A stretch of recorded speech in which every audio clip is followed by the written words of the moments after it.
오늘 우리에게 주신 하나님의 말씀 보도록 하겠습니다. 오늘 우리에게 주신 하나님의 말씀은 사도행전 6장 8절로 15절까지 말씀입니다. 사도행전 6장 8절에서부터 15절까지 말씀입니다.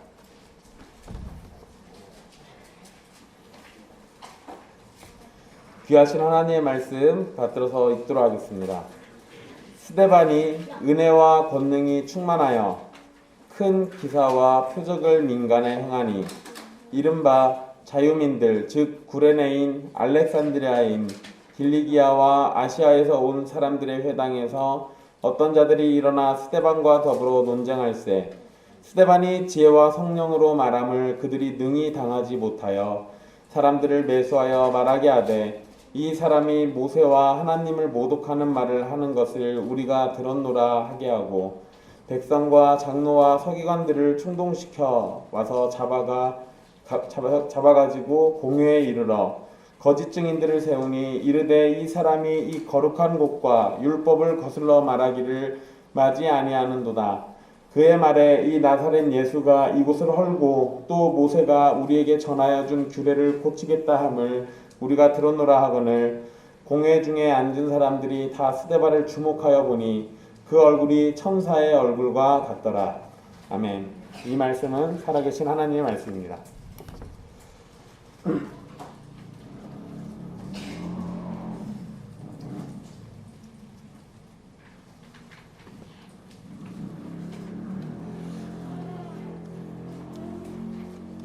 이제 진짜 여름 됐네요. 저만 더운가 봐요. 우리 지난 시간에 교회에 구제와 관련된 문제가 발생하게 됐고 사도들이 기도와 말씀에 전념할 수 있도록 7명의 일꾼을 뽑은 사건을 살폈습니다. 정확하게 이 7명을 집사라고 부르지는 않고 있지만 후대의 교회가 바로 이 7명을 바탕으로 이 집사의 직무가 어떠해야 하는지 이런 것들을 이렇게 살피게 되는데요. 그거 안 해주셔도 돼요. 여기 선풍기 있어요. 네. 이 7명의 집사는 우리가 보통 집사라고 부르지만 하는 역할로 봐서는 이 장로와도 유사합니다. 그러한 모습이 오늘 말씀에 기록되어 있는데요. 어려움이 발생하는 가운데 교회는 그것을 극복해 나가고 그러한 가운데 하나님께서는 말씀이 더욱 힘있게 퍼져나가도록 하셔서 제자의 수가 더 심히 많아지게 하셨습니다. 우리는 문제와 어려움의 시간을 지나면서 말씀 안에서 성장하는 교회를 계속해서 볼 수 있게 됩니다. 그러니까 교회라는 것이 어려움이 있어서 쇠퇴하는 게 아니라 어려움이 있기 때문에 더 잘한다라는 것을 기억해 두십시오. 여러분 이거 참 재미난 건데요.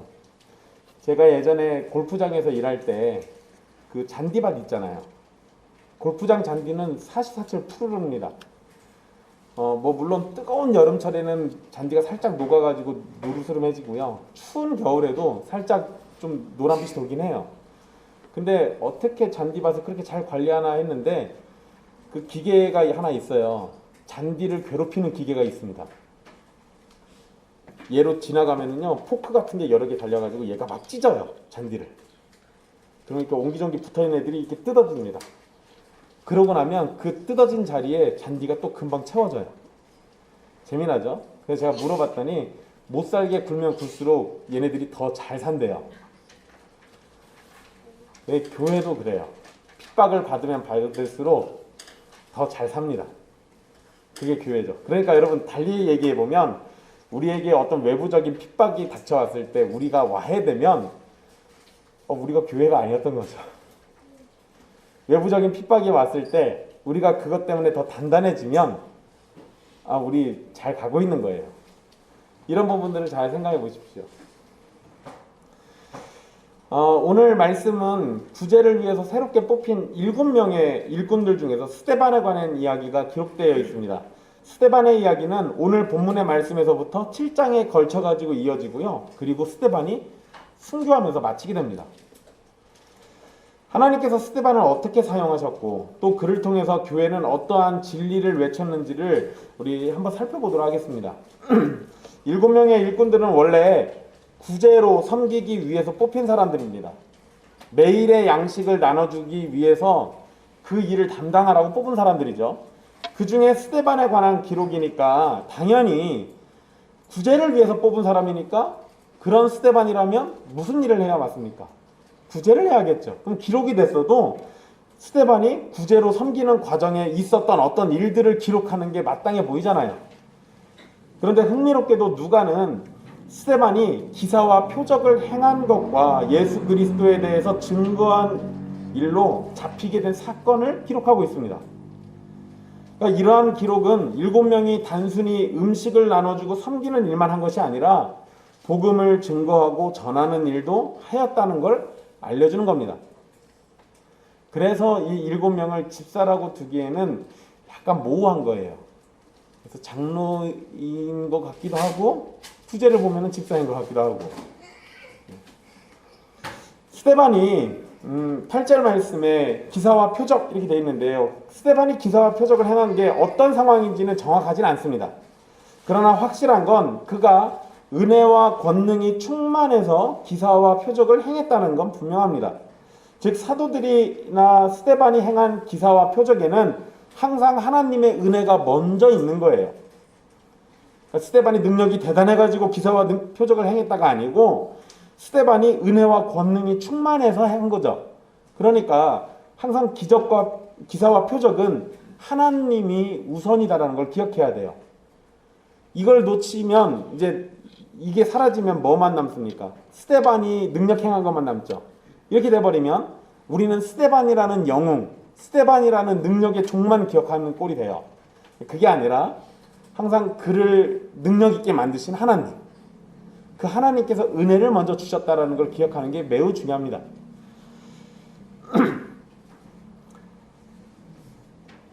또 여러분 이전에는요 사도들에게 한정되어 있었던 기사와 표적이 지금은 스데반을 통해서 나타나고 있잖아요.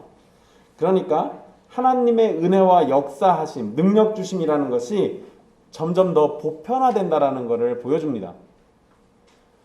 그러니까 이게 특정 어떤 능력받은 사람들에게만 나타나는 일이 아니고 또 선택받은 어떤 사도들에게만 나타나는 일이 아니라 하나님께서 능력 주시기를 원하는 자는 누구나 다, 하나님의 백성이라면 누구나 다 여기에 해당될 수 있다는 거죠.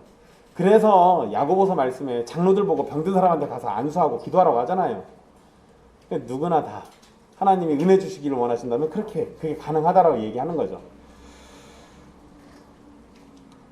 9절 말씀을 보시면은요, 여기서 언급된 사람들이 있습니다. 그러니까 스데반이 이렇게 능력이 나타나고 막 이러고 있는데 어떤 사건이 하나 발생해요. 근데 이제 그 구레네인, 알렉산드리아인, 딜리기아와 아시아에서 온 사람들, 이런 사람들이 등장하는데요. 이 사람들은 디아스포라 유대인들입니다. 디아스포라 유대인들이에요. 여러분 이 디아스포라라는 말은 제가 사도행전 마칠 때까지 계속 쓸 겁니다. 계속 나와요. 이 사람들을 자유민이라고 이렇게 부르고 있죠. 이 말은 이 사람들이 원래는 포로였다거나 아니면 종이었던 적이 있는데 풀려난 사람들을 의미합니다. 그러니까 이게 이전에 이스라엘 백성들이 막 나라가 쫄딱 망해가지고 포로로 막 끌려간 적이 있어요. 포로로 끌려갔으면 거기에서 종과 같은 생활을 했을 거 아닙니까? 근데 이제 거기서 수십 년이 지나다 보니까 포로 생활이 끝나고 이제 뭐 수백 년이 막 지나가면서 자손들이 어느 순간에 포로 생활이 끝나고 자유인이 되기 시작하는 거예요. 그러니까 그런 사람들을 얘기하는 거예요. 초대교회 우리 지난주에 살핀 말씀에 보면 헬라파가 있었고 히브리파가 있었습니다. 기억들 나시죠? 똑같습니다.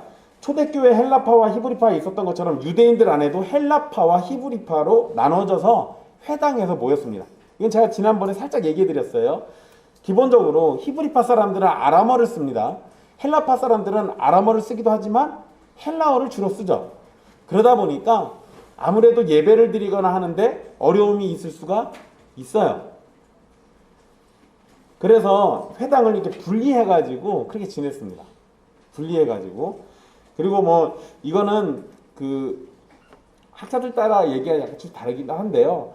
헬라파 사람들은 헬라 문화에 젖어 있다 보니까 유대인들에게는요, 이 부분이 약간 굉장히 민감한 부분이에요. 이게 나중에 10장에서 나오는 사건과 연관되는데요. 베드로가 하늘에서 이 보자기 내려오는 그 환상 보는 거 있잖아요. 그것과 연관되어 있는 건데요. 그 유대인들은 헬라인들과 겸상하거나 같은 공간에 있는 걸 별로 안 좋아합니다. 극도로 싫어해요. 왜냐하면 부정해진다고. 그냥 헬라파 유대인들은 유대인은 유대인이지만 헬라파기 때문에 헬라 문화를 가지고 있잖아요. 그렇게 살았고. 그러니까 유대인들 눈에는 저거 부정한 짓인데 라고 보일 만한 것들이 있을 수 있어요. 옷을 입고 다니는 거나 먹는 것이나 이런 것들이 뭔가 마음에 안 드는 게 있을 수 있습니다. 그러다 보니까 아무래도 같이 앉아가지고 예배 드리는 게 불편할 수가 있죠. 그러니까 이게 회당이 분리가 된 거예요. 자연스러운 거죠. 이런 환경들 때문에 자연스럽게 분리가 됐던 겁니다.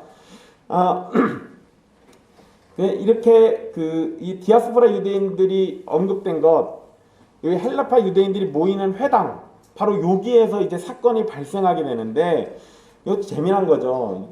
여러분 사실 스데반은 이제 그리스도인이고 또 예루살렘 교회에 중요한 역할을 맡은 일꾼이잖아요. 그런데 스데반이 디아스포라 유대인으로 계속해서 회당에 모임이 있을 때마다 참석했다는 걸 우리에게 알려줘요. 그러니까 여기 9절 말씀이랑 보면 거기 그 디아스포라 유대인들하고 회당에서 그 더불어 논쟁했다고 돼 있잖아요.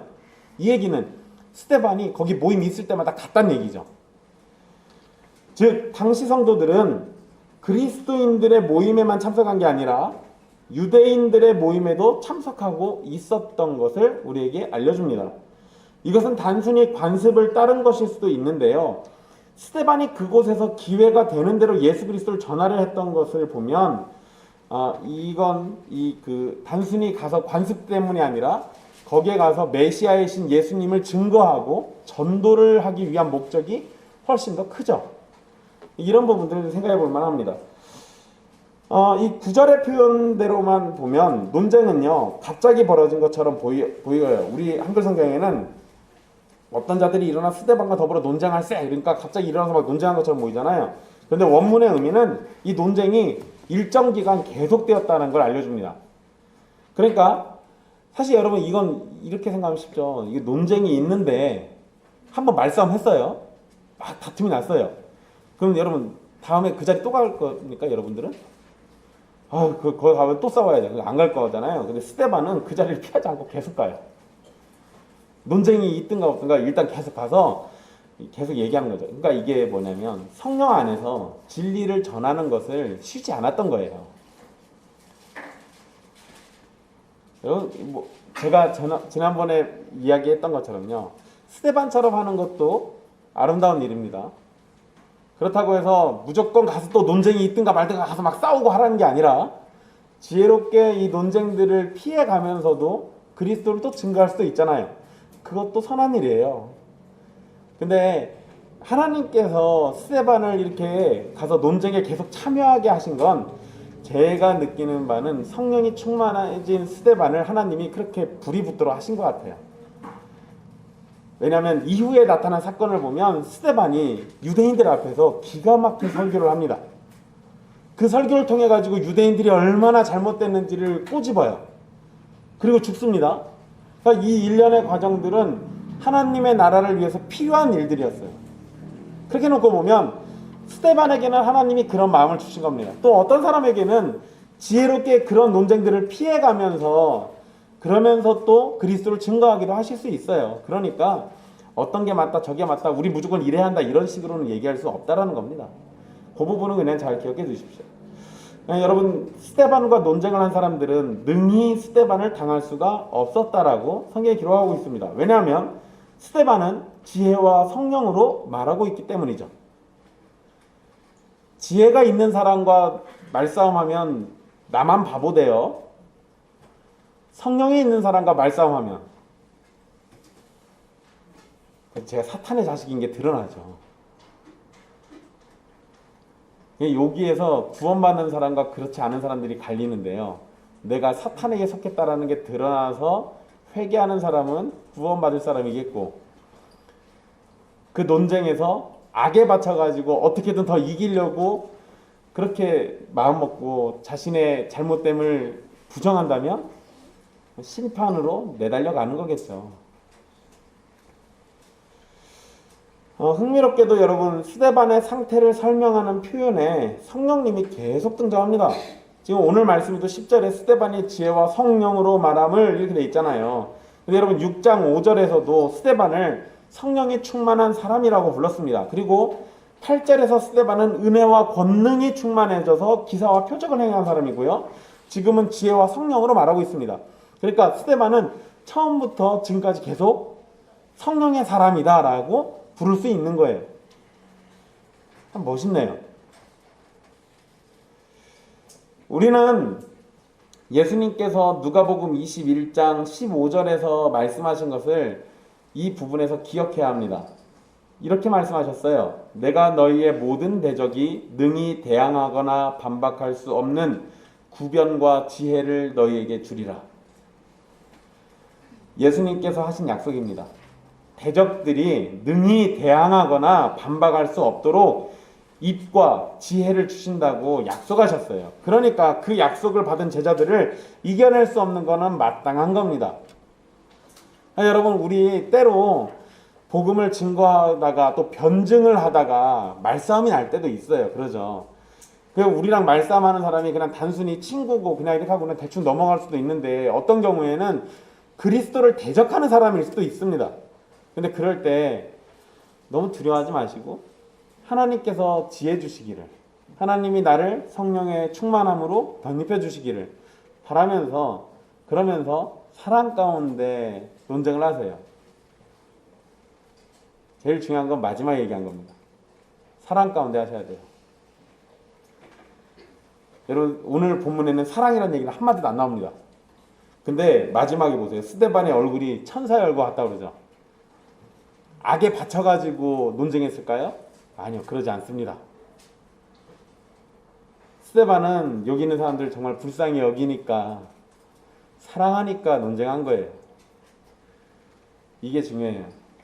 여러분 우리 가족들 전도할 때 안 믿는 사람들이 있잖아요. 가족들 중에 또는 뭐 가족들이 뭐 어디 막 이상한 데 다니거나 저의 가족 중에도 이단에 다니시는 분도 있었어요. 이단 교주가 잡혀 들어가는 바람에 갑자기 눈이 열리셔가지고 회개하고 돌아오시긴 했는데 여러분 이게 논쟁을 하는 게 내가 아무리 100마디의 진리를 얘기해도요 사랑으로 얘기하지 않으면 그게 그 사람한테는 다 칼날이에요. 진리로 받아들이는 게 아니에요. 그러니까 지혜와 성령으로 말하는 스데반에게 하나님께서 성령의 열매가 사랑이잖아요. 사랑이 충만한 가운데 이야기하게 하셨을 거라고요. 그 부분을 잘 기억하십시오. 가정에서든 직장에서든 또는 친구 관계에서든 여러분들이 예수 그리스도를 증거할 때 사랑이 앞서지 않으면, 사랑이 나를 압도하지 않으면 그 증거가 헛되이 들릴 수 있습니다. 그 부분을 놓치지 마십시오. 만약에 여러분 사랑으로 하실 수 없을 것 같으면 차라리 말싸움에서 져버리세요. 굳이 그걸 이기려고 하실 필요가 없어요. 괜찮아요.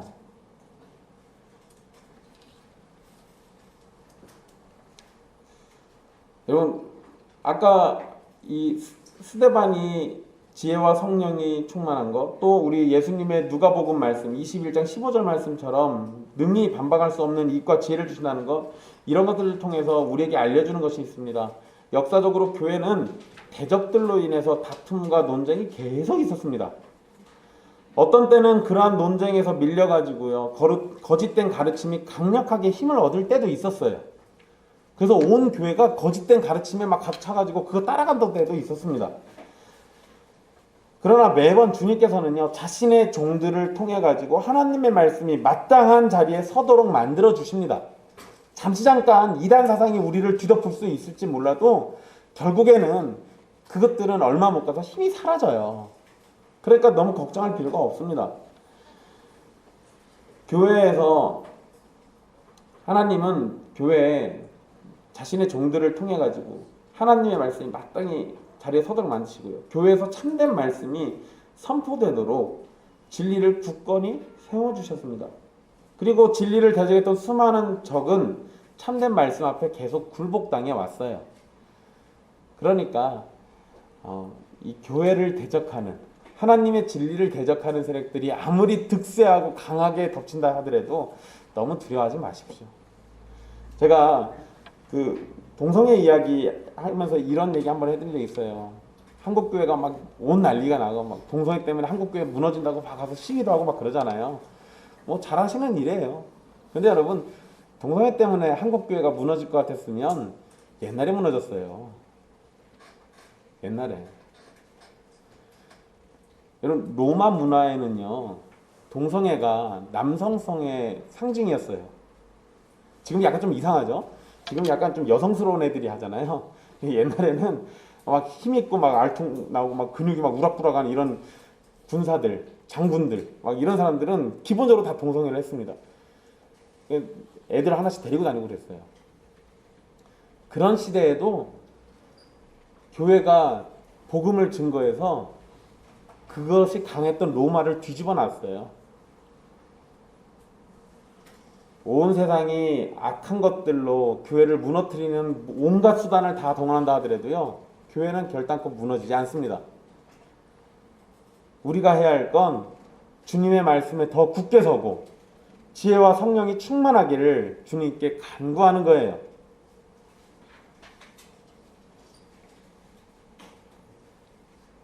그리고 또 하나, 여러분 오늘날 교회를 대적하는 가르침이 또 이 학문으로 오기도 하죠. 교회 바깥에 있는 학문인 과학을 통해서 하나님의 말씀을 대적하려는 도전이 계속됩니다. 그래서 마치 교회가 힘을 잃은 것처럼 보일 때도 있어요. 그러죠?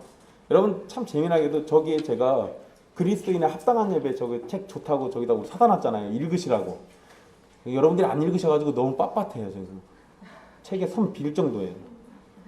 좀 읽어주세요. 근데 재미나게도요. 저 브라켈이라는 저 목사님이 쓴 책에 보면은요. 저분이 그 천동설을 굳게 믿으시는 분이에요. 그래서 저기에 그 얘기 나와요. 지구가 돈다고 생각하는 사람들은 이 저 엉터리들 뭐라고 했더라 뭐 마귀의자 싫어했던가 뭐라고 막 그래요. 왜 그러냐면 그 당시 과학의 한계니까 자기가 알고 있는 선에서 그냥 쓴 거죠. 지금 우리의 눈으로 볼 때는 우습죠. 아 이분도 이렇게 실수를 하는구나. 근데 어떡하겠어. 자기가 알고 있는 선이 그거밖에 안 되는데 뭐. 여러분 과학이라는 게 그때도 지구가 돈다라고 얘기하는 사람들이 있었고 교회는 이게 웬 말이냐 성경에 보니까 하늘이 도는 거지. 천동설을 주장하는 사람들이 있었고 그렇게 해서 다툼이 나다가 결국엔 교회가 망신을 당하죠. 근데 여러분 저는 그게 교회가 망신당하고 하나님 말씀이 망신당한 거라 생각하지 않습니다. 사실 말씀 잘 보면 이건 사실 우리가 해가 뜨고 진다라는 상투적인 표현 쓰잖아요. 진짜로 해가 뜨고 지는 겁니까? 지구가 그냥 돌고 있는 겁니까? 그러니까 우리는 그냥 해가 뜨고 진다라는 표현 쓴 거예요. 성경도 그런 거죠. 이걸 과학적 진리로 얘기하고 있는 게 아니잖아요. 근데 이걸 자꾸 과학적인 걸로 우리가 설명해내고 하려다 보니까 과학자들은 자꾸 안 되는 경우들이 많아요. 그런데 역으로 또 과학이 발전하면 발전할수록 옛날에 과학자들이 했던 말도 틀립니다. 그래서 말이 또 바뀌죠. 그러니까 이런 것들을 생각해 보면요. 계속해서 외부의 공격 때문에 교회가 계속 힘을 잃는 것처럼 보이지만 주님의 말씀과 사도행전의 기록처럼 지혜와 성령으로 말하는 주님의 종들을 통해서 모든 대적들은 다 이기게 돼 있습니다. 그러니까 과학을 가지고 교회를 공격한다고 해서 하나님 말씀 공격한다고 해서 우리가 과학으로 그걸 또 대적하는 것도 어리석은 짓이에요. 제가 그것이 혹시 진리인가 싶어가지고 한참 창조과학의 책을 열심히 봤습니다. 어떤 건 맞기도 하고요. 어떤 건 틀리기도 하고요. 어떨 때는 거짓말도 합니다. 엉터리가 많아요. 제가 내린 결론이 그거예요. 과학자들이 과학으로 우리를 얘기할 때 우리는 과학으로 맞대응하는 게 아니라 우리는 진리의 말씀으로 맞대응하고 성령의 능력으로 맞대응하는 게 맞아요. 그래야 옳은 거죠. 그러니 여러분 우리 안에 하나님의 말씀이 살아 역사하고 참되게 가르쳐지고 온전한 가르침으로 무장하게 되기를 기도하시고 성령님이 우리를 충만히 이끌어 주시기를 기도하십시오. 여러분 스데반을 이기지 못한 디아스포라 유대인들은 논쟁에서 이기고 싶었습니다. 이제는 이건 진리의 문제가 아니에요. 그냥 내가 져서 기분 나쁜 거예요. 그래서 그들은요, 사람들을 매수하는 행동까지 하게 됩니다. 11절의 기록처럼 사람을 매수해서 시킨 것은 거짓말하는 겁니다. 스데반이 모세와 하나님을 모독하는 말을 하는 것을 들었다는 거짓말을 하도록 했습니다. 여기에서 모세와 하나님이라고 말한 것은 율법과 하나님을 가리키는 것입니다. 모세는 모세의 율법, 모세 오경을 의미하는 거고요. 그러니까 결국 스데반이 신성모독의 말을 했다는 거예요. 이 당시 신성모독은 가장 강력하게 처벌을 받는 죄이기도 합니다. 또 여러분들이 잘 알고 있는 분 중에 한 분이 신성모독으로 죽으셨죠. 누구예요? 예수님. 실제로 신성모독 하신 게 아니고 그때도 거짓말하는 증인들이 있었잖아요. 그런데 여러분, 유대인들의 관심을 보면은요, 하나님보다 모세의 율법에 더 관심이 있다는 것을 알 수 있습니다. 13절 말씀을 보시면은요, 거룩한 곳과 율법을 거슬러 말했다라고 말하는 것을 보십시오. 유대인들은 스데반과 논쟁하는 데 있어서 그들의 중심이 뭐냐면 지금 율법이에요. 율법.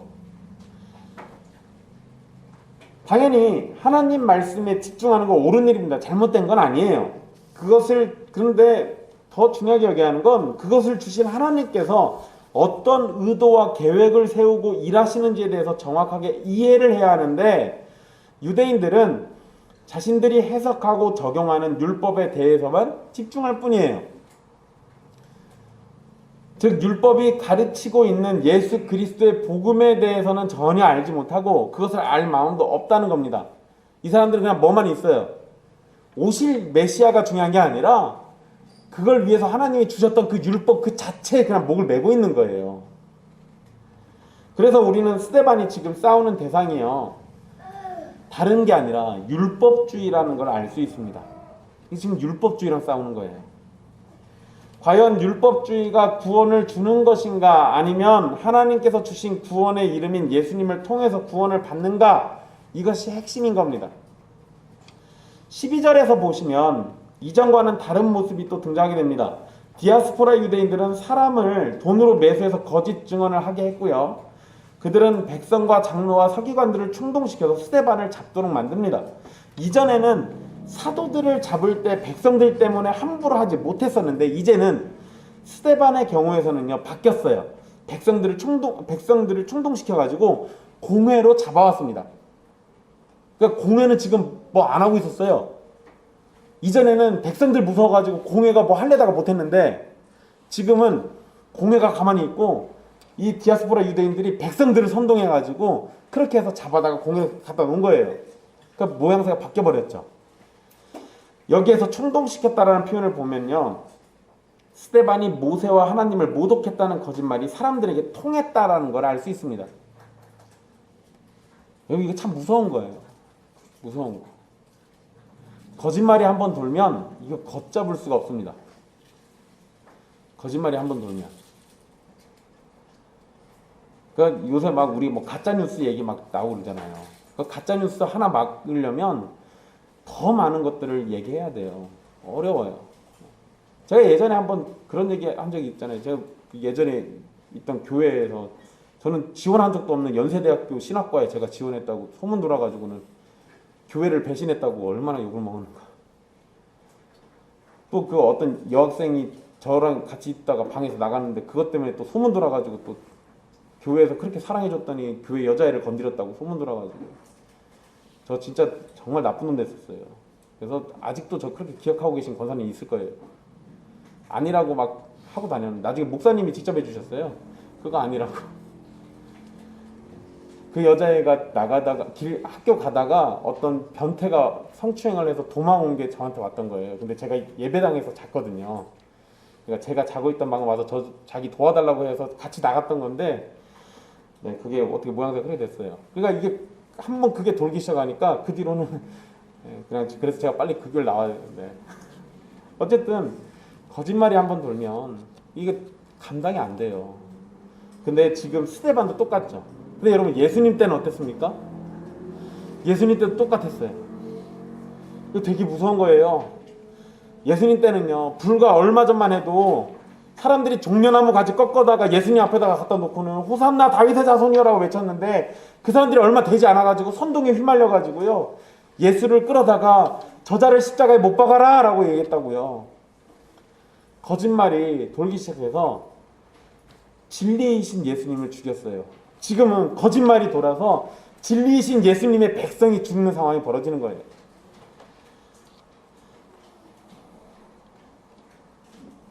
13절에 보면 공회 앞에 스데반이 잡혀왔고요. 그리고 거짓 증인들이 공회 앞에 서게 되고 그들은 거짓말로 스데반에게 죄를 뒤집어 씌우게 됩니다. 여기에서 스데반이 사내들인 공회에서 신문당하는 모습은요 분명 예수님과 비슷한 모습을 보여줍니다. 예수님도 사내들인 앞에서 신문당하실 때 거짓 증인들이 있었죠. 무고하게 잡혀오신 예수님도 거짓 누명으로 죄인 취급당하고 스데반도 거짓 누명으로 죄인 취급당하고 그리고 똑같이 목숨을 잃습니다.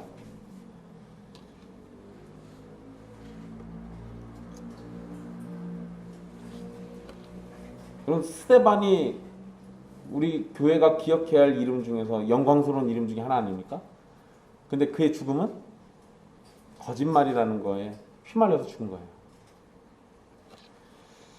사실 여러분 거짓 증거는 십계명에서 금지하는 겁니다. 거짓 증언하지 말라고 십계명이 써 있잖아요. 사내들이는 오히려 율법을 어기는 사람들을 처벌해야 합니다. 그리고 지금 스데반을 잡아온 사람들은 율법을 매우 중요하게 여기는 사람들이었어요. 아까 제가 이 사람들 율법주의자라고 그랬잖아요. 스데반이 싸우는 건 율법주의랑 싸운다고 그랬잖아요. 근데 되려 율법을 소중히 여겨서 율법에 저항하는 스데반을 죽이겠다고 잡아온 사람들이 율법을 어기는 행동을 하면서 스데반을 공격하고 있어요. 그러니까 이렇게 보면 이 사람들은 실제로 율법을 소중히 여기는 게 아니라 자신들의 신념이나 주장을 더 중요하게 여긴다는 걸 보여주는 겁니다. 그러니까 율법은 자신들 앞에 그냥 명분이에요. 실제로는 자신들의 탐욕, 욕망이 거기에 투영된 거죠. 되게 무서운 거예요. 되게 무서운 겁니다.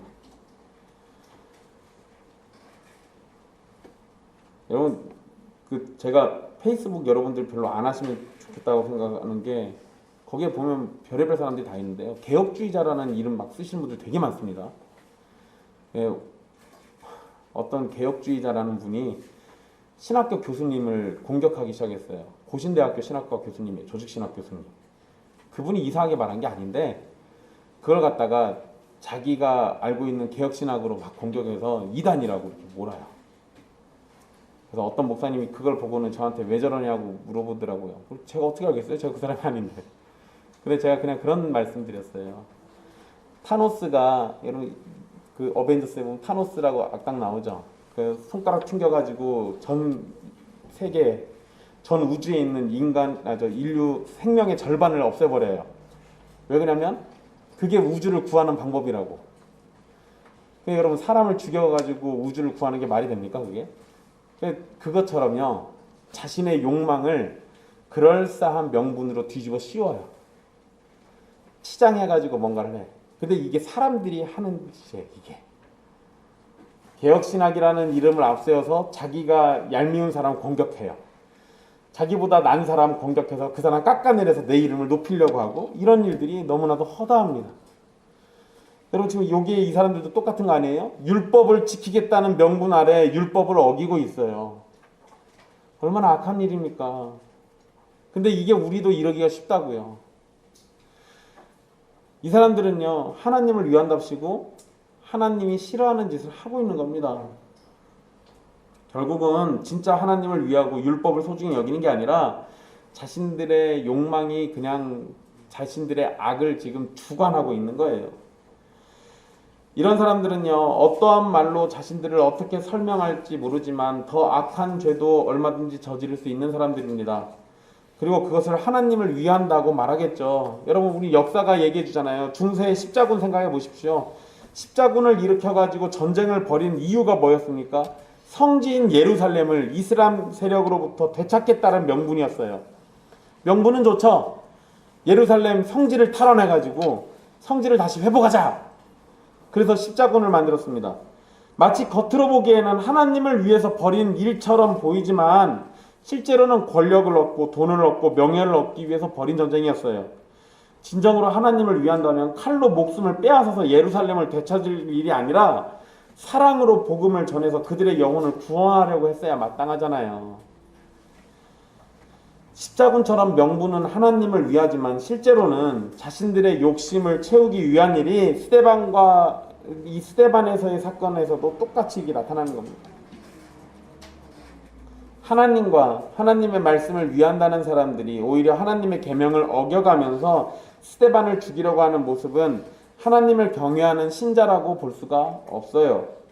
스데반에 대한 거짓 증언을 11절에서는 모세와 하나님을 모독했다라고 말하고 13절에서는 거룩한 곳, 즉 성전과 율법을 거슬러 말했다고 합니다. 그리고 그 내용을 14절에서 또 언급을 하는데요. 이런 14절을 보시면 스데반이 고발당한 첫 번째 내용은 예수님이 고발당했던 것과 같습니다. 예수님은 이전에 유대인들을 향해서 성전이 무너질 것이라고 예언을 하셨습니다. 그리고 요한복음의 기록에 보면은요, 표적을 구하던 사람들에게 예수님께서는 성전을 너희가 헐면 사흘 만에 다시 세우시겠다는 말씀하십니다. 여기에서 성전은 죽은 자 가운데서 부활하실 예수님 자신의 몸을 가리키신 거예요. 그런데 유대인들은 그걸 가지고 예수님께서 성전을 거슬러 말했다라고 본 겁니다. 스데반에게도 똑같은 죄명을 붙였습니다. 두 번째 고발 내용은요, 예수님께서 모세의 율법을 고치시겠다라고 말을 했다고 스데반이 말했다는 겁니다. 이에 대해서는 더 자세한 설명은 더 자세히 설명하진 않습니다. 그런데 우리는 예수님께서 하신 말씀과 행동을 통해서 스데반이 어떤 말을 했는지는 알 수 있어요. 유대인들은 예수님께서 모세의 율법을 고친다고 말씀하셨다고 말을 합니다. 그런데 예수님께서는 모세의 율법을 고치신다고 말씀하신 적이 한 번도 없어요. 오히려 예수님은요, 유대인들이 엉터리로 알고 있거나 오해한 부분에 대해서 원래 율법의 의미를 알려주시거나 그들이 미처 알지 못하는 부분을 설명해 주시거나 또는 더 자세히 깨닫도록 말씀해 주셨습니다. 그래서 여러분 산상수훈도 보시면 옛사람에게 말한 바 이러면서 이랬다라는 걸 너희가 들었으나 나는 너희에게 이르노니 하면서 이렇게 얘기하시잖아요. 그러니까 그 얘기가 모세의 율법이 틀렸다, 나는 그래서 이렇게 얘기한다가 아니에요. 너희들은 이렇게 잘못 알고 있지만 그것의 참된 의미는 바로 이거다예요. 근데 이제 또 자기가 듣고 싶은 대로 듣는 거 아닙니까?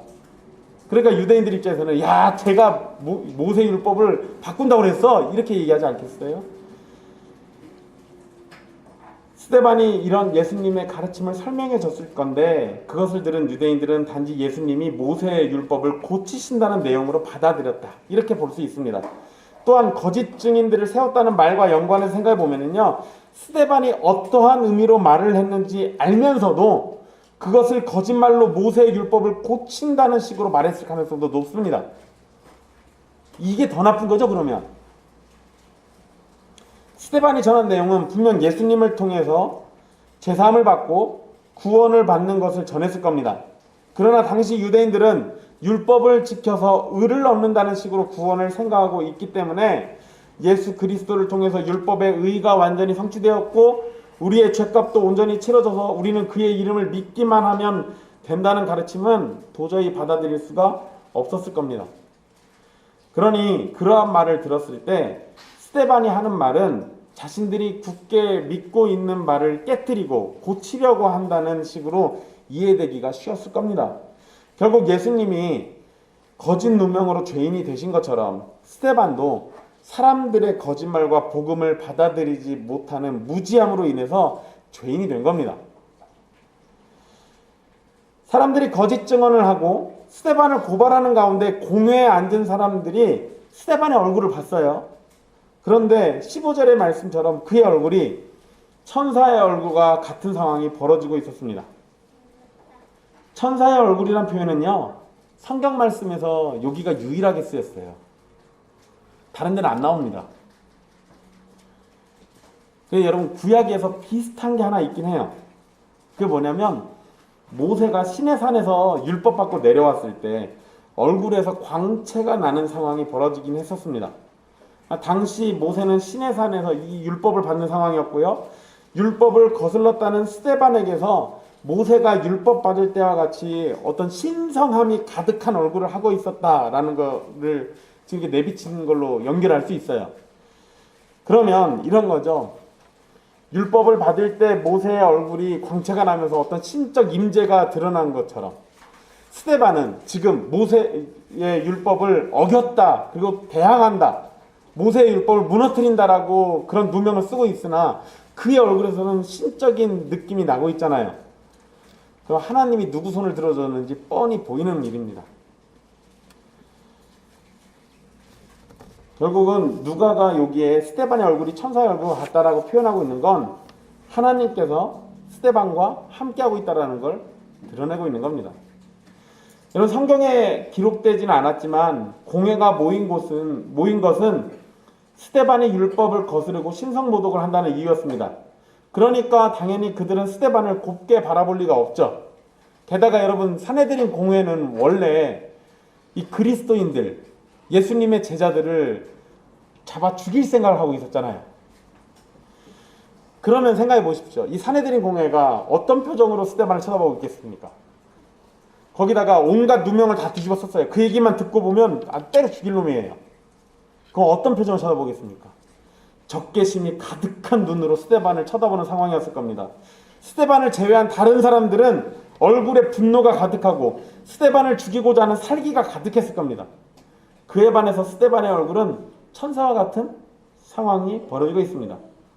그러니까 겉으로만 보면 하나님의 은혜가 임한 쪽이 어디고 하나님의 은혜를 따라서 살아가는 모습이 어떠한지를 명확하게 보여주고 있어요.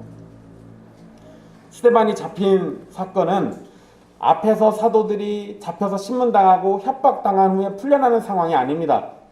스데반은 이후에 설교하고 결국에는 사람들의 손에 죽게 됩니다.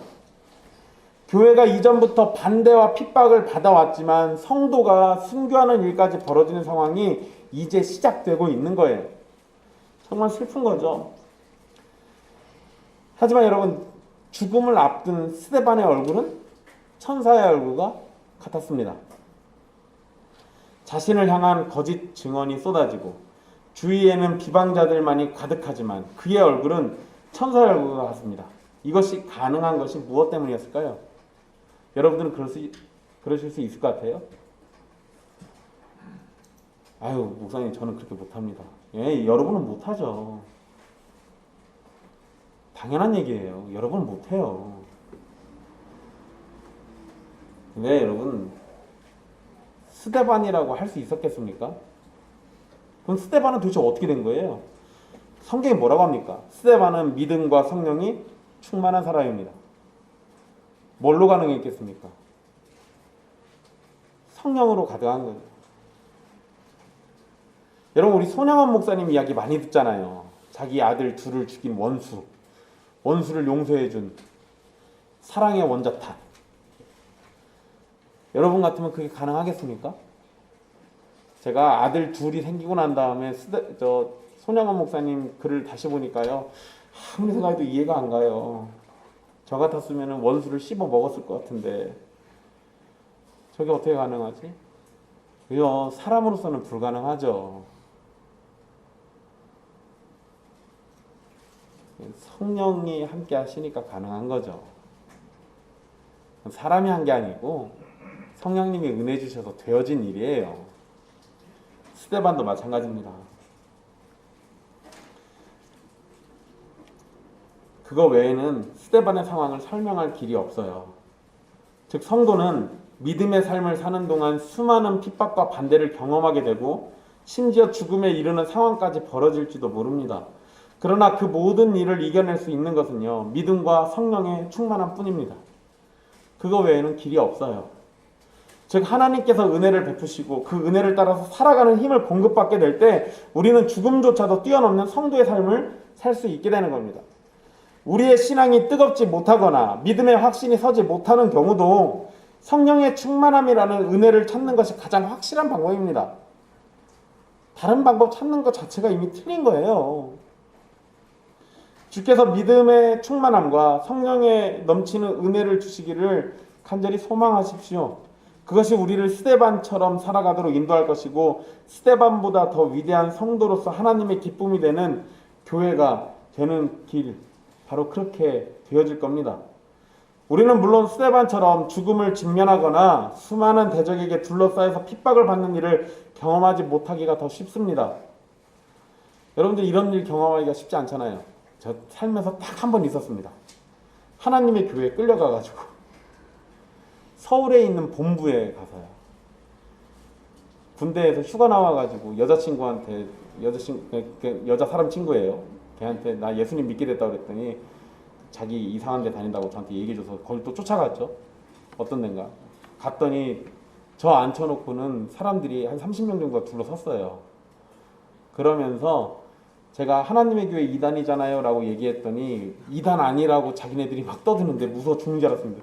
정말 바지에 오줌 쌀 뻔했어요. 제가 군인인데 군복도 입고 있었는데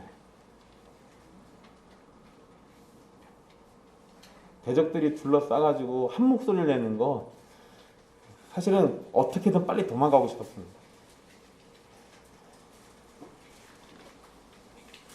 그래서 우리는 그런 일을 맞닥뜨리기가 쉽지가 않아요. 그런데 만약에 여러분들이 그런 일을 맞닥뜨렸다면 무엇이 답이겠습니까? 믿음과 성령의 충만함밖에 없어요. 네, 사실 여러분 우린 그런 것 경험하기가 쉽지 않죠. 경험하지 못하기가 더 쉽습니다. 오히려 우리는 그렇게 대단한 일보다요, 매일 성경을 보는 일이나 매일 기도하는 일조차 버거워하는 일상을 살고 있죠. 대적들이 나 둘러싸는 건 둘째 문제고요.